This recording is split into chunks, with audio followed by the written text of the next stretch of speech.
Angel ministries അവതരിപ്പിക്കുന്നു ജീവമാർഗം. സർവലോകവും നേടിയാലും സമ്പത്ത് കുന്നുപോൽ കൂട്ടിയാലും ജുർമിക്കും ലോകത്തിൽ വാഴും. ജീവമാർഗം പ്രോഗ്രാമിലേക്ക് ഏവർക്കും സ്വാഗതം. ഇന്ന് നമ്മോട് ദൈവവചനത്തിൽ നിന്ന് സംസാരിക്കുന്നത് ബ്രദർ ഐപ്പ് ചെറിയാൻ, ബാംഗ്ലൂർ. പ്രാർത്ഥനയോടെ ഈ സന്ദേശം ശ്രവിച്ചാലും. ബലയാം എന്ന പ്രവാചകനെക്കുറിച്ച് ചിന്തിക്കുമ്പോൾ തന്നെ നമ്മുടെ മനസ്സിലേക്ക് വരുന്നത് ഒരു കഴുതയുടെ ചിത്രമാണ്. ബലയാം ഒരു കഴുതയായിട്ടല്ല, കഴുതയോട് വാദിച്ച് തോറ്റതുകൊണ്ടാണ്. സാധാരണ ബുദ്ധിയില്ലാത്തവരെ, പരിജ്ഞാനമില്ലാത്തവരെ ആളുകൾ കഴുത എന്ന് വിളിക്കും. എന്നാൽ കഴുതയോട് തർക്കിച്ച് തോറ്റവനെ എന്ത് വിളിക്കും? അതാണ് ബലയാം. 3 പ്രാവശ്യം ബലയാമിൻ്റെ ജീവൻ രക്ഷിക്കാൻ ശ്രമിച്ച കഴുതയെ ബലയാം അടിച്ചു. 3 പ്രാവശ്യം അടിച്ചു കഴിഞ്ഞപ്പോൾ കഴുത ബലയാമിനോട് സംസാരിച്ചു. ഞാൻ നിൻ്റെ കഴുതയല്ലേ എന്ന് അവൻ ചോദിക്കുകയാണ്. അതിനു മുമ്പ് ചോദിച്ചത്, ഞാൻ നിന്നോട് എന്ത് ദ്രോഹം ചെയ്തു? അപ്പോൾ ബലയാം പറയുന്നത്, നീ എന്നെ കളിയാക്കിയെന്നാണ്. അത് കഴുത ബലയാമിനെ കളിയാക്കി. എൻ്റെ കയ്യിലൊരു വാളുണ്ടായിരുന്നെങ്കിൽ ഞാൻ നിന്നെ കൊന്നു കളയുമായിരുന്നു എന്ന്. സംഖ്യാപുസ്തകം 22-ാം അധ്യായത്തിൽ ആണ് കഴുതയും ബലയാമുമായുള്ള ഈ സംഭാഷണം നാം വായിക്കുന്നത്. കഴുത സംസാരിച്ചു എന്നതിലും അതിശയകരമായ കാര്യം ബലയാം കഴുതയോട് മറുപടി പറഞ്ഞു എന്നുള്ളതാണ്.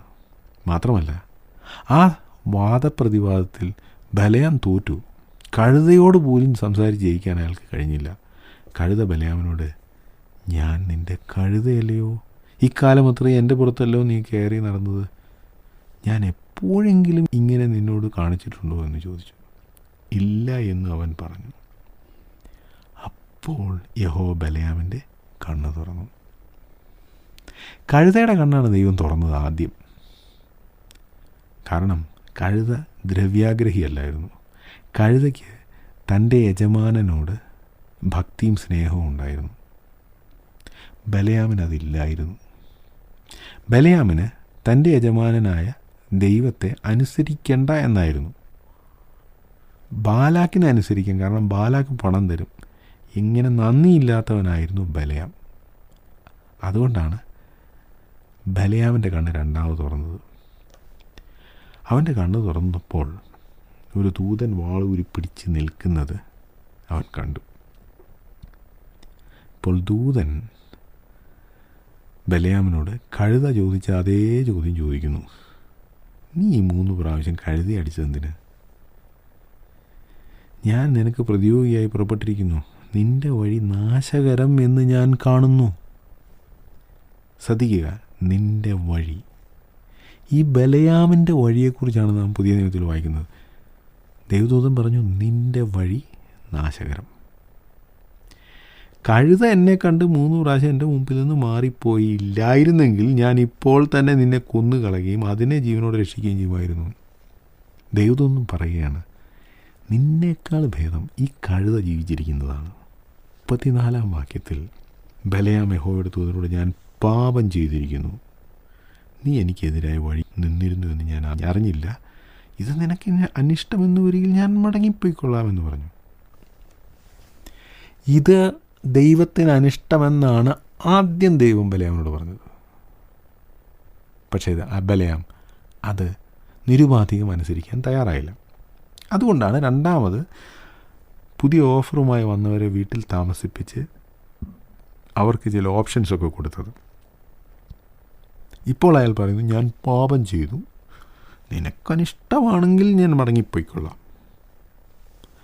യഹോവയുടെ ദൂതൻ ബലയാമിനോട്, ഇവരോടുകൂടെ പോകാം, എങ്കിലും ഞാൻ നിന്നോട് കൽപ്പിക്കുന്ന വചനം മാത്രമേ പറയാവൂ എന്ന് പറഞ്ഞു. അങ്ങനെ ബലയാം ആ പ്രഭുക്കന്മാരുടെ കൂടെ പോയി. ദൈവം നമ്മുടെ ചില നിർബന്ധ ബുദ്ധികൾ അനുവദിച്ചു തരും. അത് പക്ഷേ വലിയ അപകടമാണ്. വ്യക്തമായും നമ്മൾ ദൈവത്തെ അനുസരിക്കുവാൻ വിമുഖത കാണിക്കുമ്പോൾ ദൈവം ചിലപ്പോൾ നമ്മെ അനുവദിക്കും. കൂടെ ശാസന കേട്ടിട്ടും മാനസാന്തരപ്പെടാത്തവനെക്കുറിച്ച് നമ്മൾ സദൃശവാക്യത്തിൽ വായിക്കുന്നുണ്ട്. അവൻ ഒറ്റയടിക്ക് അങ്ങ് നശിച്ചു പോകും. ബലയാമിനും അവസാനം ഉണ്ടായത് അതൊക്കെ തന്നെയാണ്. അയാൾക്ക് ഈ മുന്നറിയിപ്പ് ആദ്യം ദൈവം കൊടുത്തു, ഇപ്പോഴിതാ ദൈവദൂതൻ കൊടുത്തു. ഇനി പിന്നീട് അവിടെ ശപിക്കാൻ പോകുമ്പോൾ ഉണ്ടാകുന്ന കാര്യങ്ങൾ നമുക്ക് കാണാൻ കഴിയും. ഇയാൾ ഉദ്ദേശിച്ച കാര്യമൊന്നും പറയാൻ ബലയാമിന് സാധിച്ചില്ല. അപ്പോൾ ദൈവത്തിൻ്റെ ഹിതത്തോട് മറുതലിക്കുന്നവർ ചിലപ്പോൾ കുറച്ചൊക്കെ പ്രോഗ്രസ് ഉണ്ടാകും, ചില മുന്നേറ്റമൊക്കെ നടത്തും, ജീവിതത്തിൽ ചില കാര്യങ്ങളൊക്കെ ചെയ്യാൻ അവർക്ക് സാധിക്കും. പക്ഷേ അതവർക്ക് നന്മയ്ക്കാവുകയില്ല. ഇവിടെ ദൈവം ബലയാമിനെ പോകാൻ അനുവദിച്ചു. നീ ബാലാക്കിനടുത്ത് പോകൂ, ബാലാക്കിനടുത്തും കൂടെ പോയി നീ നാണം കടണം. അതിനാണ് ബലയാമിനെ അങ്ങോട്ട് അയച്ചത്. അങ്ങനെ ബലയാം പോവുകയാണ്. ബലയാം വരുന്നു എന്ന് കേട്ടപ്പോൾ ബാലാക്ക് അവനെ എതിരേറ്റ് വരികയാണ്. വലിയ സ്വീകരണമാണ്. അപ്പോൾ ആദ്യം ബലയാം വിചാരിച്ചു, ഇത്ര വലിയ സ്വീകരണം ഒരു രാജാവ് എനിക്ക് തരുന്നു, അപ്പോൾ എന്നെ ബഹുമാനിക്കും, നിന്നെ ബഹുമാനിക്കാൻ എനിക്ക് കഴിയില്ലയോ എന്ന് പറഞ്ഞു. ഇപ്പോൾ 7-ാം വാക്യത്തിൽ ബാലാക്ക് പറയുകയാണ്, ഞാൻ വന്നിരിക്കുന്നുവല്ലോ, ബലയാം പറഞ്ഞു, എന്നാൽ എന്തെങ്കിലും പറവാൻ എനിക്ക് കഴിയുമോ? ദൈവം എൻ്റെ നാവിന്മേൽ ആക്കിത്തരുന്ന വചനമേ ഞാൻ പ്രസ്താവിക്കൂ എന്ന് പറഞ്ഞു. അങ്ങനെ ബലയാം ബാലാക്കിനോട് പോയി. അവർ കിര്യത്ത് ഹൂസോത്തിലെത്തി. പ്രവചിച്ച് പറയുന്നതിന് മുമ്പ് ചില ചടങ്ങുകളൊക്കെ ഉണ്ട്. അതാണ് 40-ാം വാക്യം മുതൽ നമ്മൾ വായിക്കുന്നത്. അവിടെ യാഗത്തിന് വേണ്ടി കാളകളെയും ആടുകളെയും ഒക്കെ അറക്കണം. അവനോടുകൂടെ പ്രഭുക്കന്മാർക്കും ഇതൊക്കെ കൊടുത്തയച്ചു. അങ്ങനെ മറ്റേനാൾ ബാലാക്ക് ബലയാമിനെ ബാമോത്ത് ബാലിലേക്ക് കൂട്ടിക്കൊണ്ടുപോയി. അവിടെ നിന്ന് അവർ ജനത്തിൻ്റെ ഒരു അറ്റം കണ്ടു. എന്ന് വെച്ചാൽ ഈ വലിയ ജനക്കൂട്ടത്തിൻ്റെ ഒരു ചെറിയ പോർഷൻ മാത്രമേ കാണാൻ സാധിച്ചുള്ളൂ. എന്നിട്ട് ബാലാക്ക് ബലയാമിനോട് പറയുന്നത്, നീ അവരെ ശപിക്കണം. അപ്പോൾ അടുത്ത അധ്യായത്തിലേക്ക് വരുമ്പോൾ 23-ാം വാക്യത്തിൽ ഇവിടെ എനിക്ക് 7 യാഗപീഠം പണിത് 7 കാളകളെയും 7 ആട്ടുകൊറ്റനെയും ഒരുക്കി നിർത്തുക. അപ്പോൾ അതാണ് ഈ പ്രവചനം പറയുന്നതിന് മുമ്പ് ഉള്ള ചടങ്ങ്. 7 കാളകളെയും 7 ആട്ടുകൊറ്റനെയും യാഗം കഴിക്കാൻ ഒരുക്കി നിർത്തണം. അങ്ങനെ അവർ ഒരുക്കി നിർത്തി യാഗം കഴിക്കുകയും ചെയ്തു. അപ്പോൾ 7 കാള 7 ആട് ഇതിനെ യാഗം കഴിച്ചതിന് ശേഷമാണ് ശപിക്കുവാനുള്ള പരിപാടി തുടങ്ങുന്നത്. പിന്നെ ബാലാക്കിനോട് പറഞ്ഞു, നിൻ്റെ ഹോമയാഗത്തിൻ്റെ അടുക്കൽ നിൽക്കാൻ ഞാൻ അങ്ങോട്ട് ചെല്ലട്ടെ, പക്ഷേ യഹോവ എനിക്ക് പ്രത്യക്ഷനാവും, അവൻ എന്നെ ദർശിപ്പിക്കുന്നത് ഞാൻ നിന്നോട് അറിയിക്കുമെന്ന് പറഞ്ഞ് കുന്നിന്മേൽ കയറി. ദൈവം ബലയാമിന് പ്രത്യക്ഷനായി. ഇതാണ് നമ്മളെ അതിശയിപ്പിക്കുന്ന കാര്യം. ഈ അനുസരണക്കേടൊക്കെ കാണിച്ചിട്ടും ദൈവം ബലയാമിന് പ്രത്യക്ഷനായി. ദൈവം ബലയാമിന് സംസാരിക്കുവാനായിട്ടുള്ള വാക്കുകൾ കൊടുത്തു. ദൈവം ഒരു വചനം ബലയാവിൻ്റെ നാവിന്മേലാക്കി കൊടുത്തു എന്നാണ് പറയുന്നത്. എന്ത് പറയണമെന്ന് ദൈവം പറഞ്ഞു കൊടുത്തു. അപ്പോൾ ഇത്ര അനുസരണം കേട്ട ഒരു പ്രവാചകനെ ദൈവം ഉപയോഗിക്കുമോ?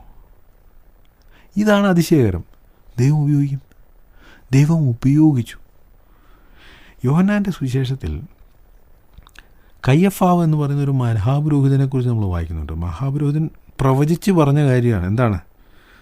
സകല ജനത്തിന് വേണ്ടി ഒരു മനുഷ്യൻ കൊല്ലപ്പെടുന്ന ഒരു കുഴപ്പമില്ല. യേശു ക്രിസ്തുവിനെ കൊല്ലുന്ന കാര്യമാണ്, ദൈവപുത്രനെ ക്രൂശിക്കുന്ന കാര്യമാണ് അയാൾ പറയുന്നത്. പക്ഷെ അത് പ്രവചനമായിരുന്നു.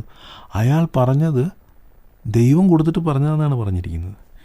ഇതുപോലെ അഴിമതിക്കാരനും ദുഷ്ടനും കൊല ചെയ്യാൻ ഒരു മടിയുമില്ലാത്ത ആളാണ് കയ്യഫാവ്. ആ കയ്യഫാവിന് പോലും ദൈവം ഒരു പ്രവചനം കൊടുത്തു.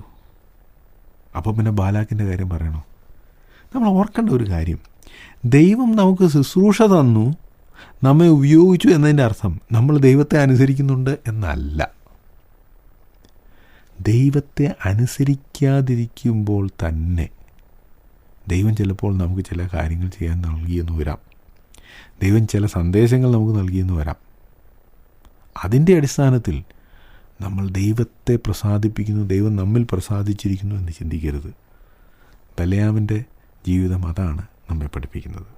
ഈ സന്ദേശം ശ്രദ്ധിച്ച എല്ലാ പ്രിയപ്പെട്ടവർക്കും കർത്തൃനാമത്തിൽ നന്ദി. ബൈബിൾ കറസ്പോണ്ടൻസ് കോഴ്സിൽ ചേർന്ന് പഠിക്കുവാൻ ആഗ്രഹിക്കുന്നവർ മേൽവിലാസം അയച്ചു തന്നാലും പ്രാർത്ഥനാ വിഷയങ്ങളും അറിയിക്കുമല്ലോ.